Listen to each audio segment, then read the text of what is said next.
sommes maintenant place de la République avec une très belle fontaine et au fond l'église Sainte-Marie des Anges, là où se maria Clotilde Courreau avec son prince italien.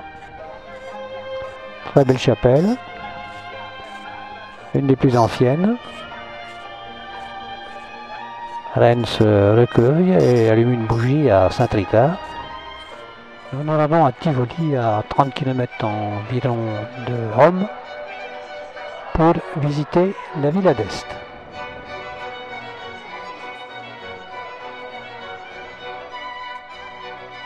Nous parcourons les jardins. De belles années, fleuries à ce moment-ci, bien sûr, et partout des fontaines.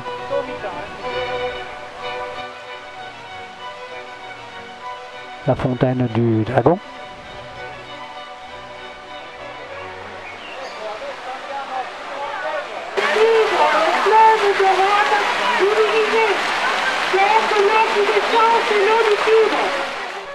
Cette fontaine est superbe avec ces jets d'eau qui émergent de la barque.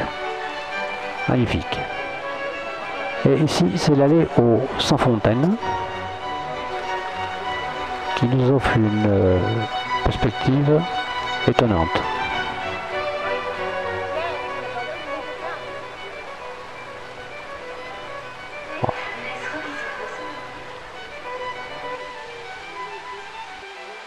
La fontaine de Lovato,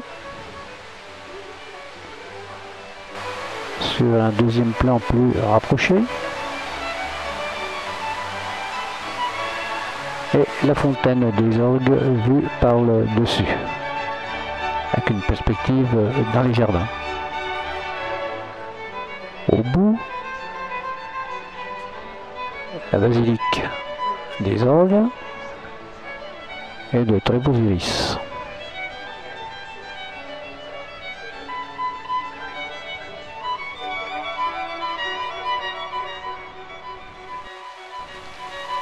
En dessous de la fontaine du Dragon, la fontaine Proserpine.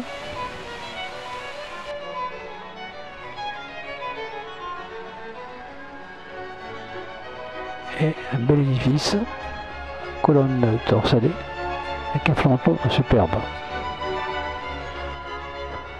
Nous revoyons la fontaine de l'Orgue, de face cette fois-ci, malheureusement, juste avec la cascade du centre. Ce n'est pas les grandes eaux. Nous quittons ce lieu verdoyant et enchanteur pour rejoindre le Colisée. Le bus nous pose vers l'arc de Constantin, un magnifique arc de triomphe érigé en 312. Au rez-de-chaussée, les arcades.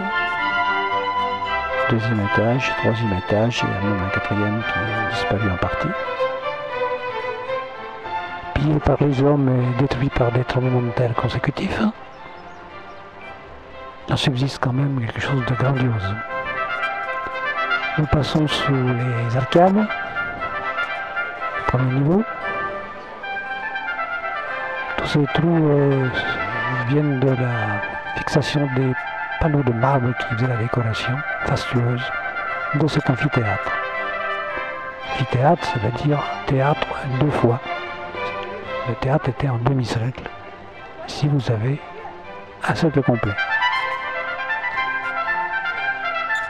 La guide nous donne des renseignements sur l'intérieur. L'arène, aujourd'hui dépourvue de base, révèle un système souterrain complexe qui abritait les systèmes mécaniques des jeux et les couloirs de transit pour les gladiateurs et les fauves.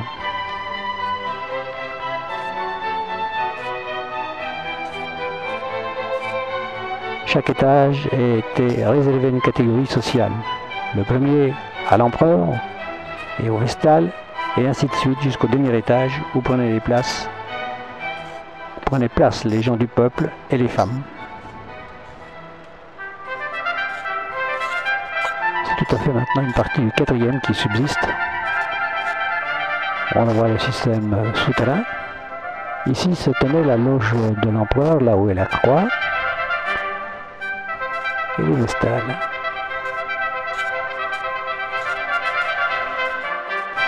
Nous sommes au plan noir du deuxième étage, et de là on aperçoit de nouveau l'arc de Constantin. Et en face, divers vestiges, dont une des basiliques. C'est la basilique émilienne, littéralement coupée en deux. Au premier plan, nous avions précédemment la statue du Colosse et le temple de Vénus. Nous quittons le Colisée en passant sur les arcades.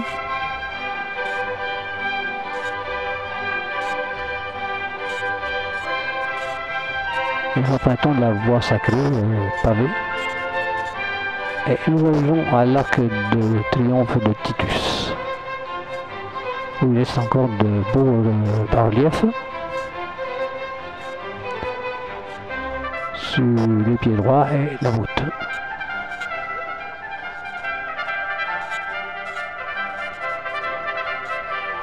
Notre vue de ce monument célèbre qui marquait l'entrée du forum, du moins de sa partie centrale.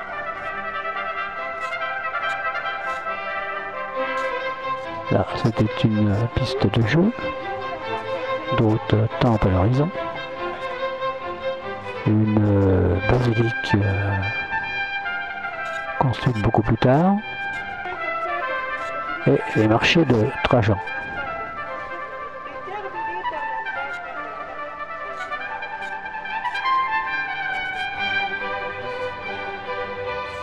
Quelques colonnades qui subsistent du temple de Castor et Pollux.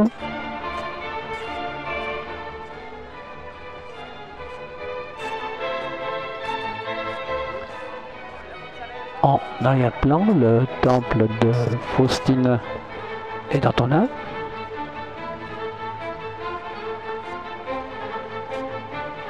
Et la basilique de Maxence. C'est la voie sacrée. Nous terminons le parcours maintenant vers l'arc de Septime. Au fond du Capitole à gauche. Nous sommes face à l'arc de Septime Sévère qui comprend 3 arches et qui est en bon état.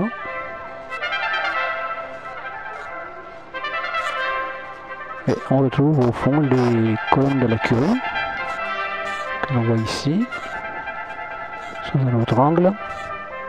Et on trouve bien sûr en montant l'escalier la louve qui allait Romus et Romulus.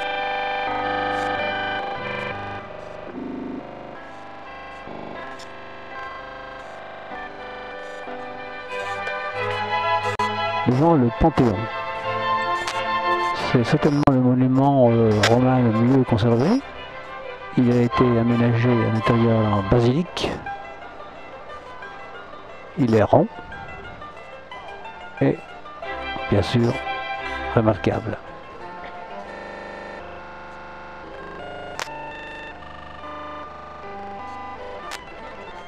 Bien sûr, on retrouve l'architecture vaticane. Magnifique colonne ici, cannelée avec de très beaux chapiteaux. L'obélisque à l'éléphant. Navone. Superbe fontaine.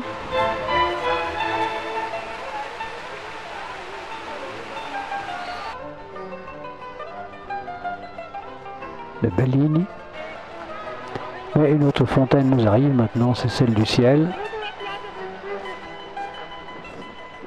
Et c'est un peu le sauve qui peut. Nous en profitons pour vous déguster un chocolat.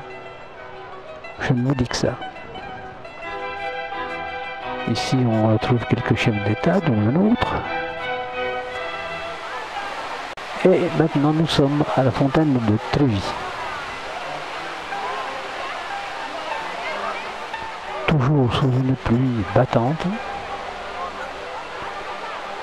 On entend d'ailleurs souvent le crépitement de la pluie sur pas de pluie.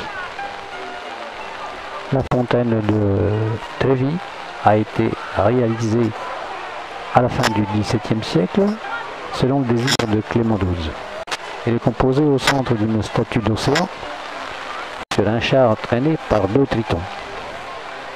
Dans le bassin qui symbolise la mer, il est d'usage de jeter une pièce de monnaie pour obtenir la garantie de revenir dans la ville éternelle. Ce que ne manque pas de faire Annette.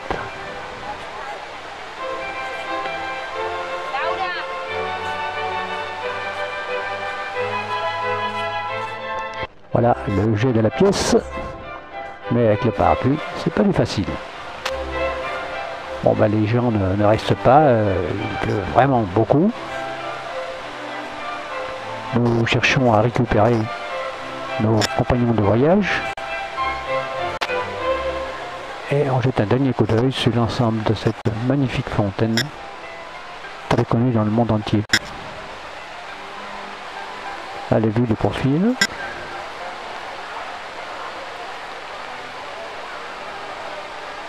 Et la partie supérieure. Toujours dans l'architecture romaine, enfin, romane plus exactement. En face, une basilique bien sûr. Et puis nous allions à l'escalier de la Trinité des Monts, c'est-à-dire c'est la place d'Espagne.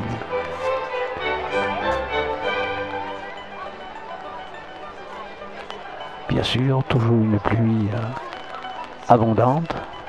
On aperçoit le parapluie qui descend.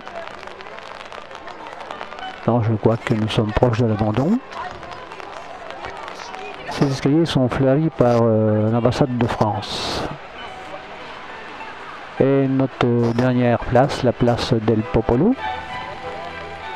Une fontaine, une de plus. Bon, enfin, c'est le jour. Et notre dernier monument. Avant d'abandonner dans cette journée triste et pluvieuse.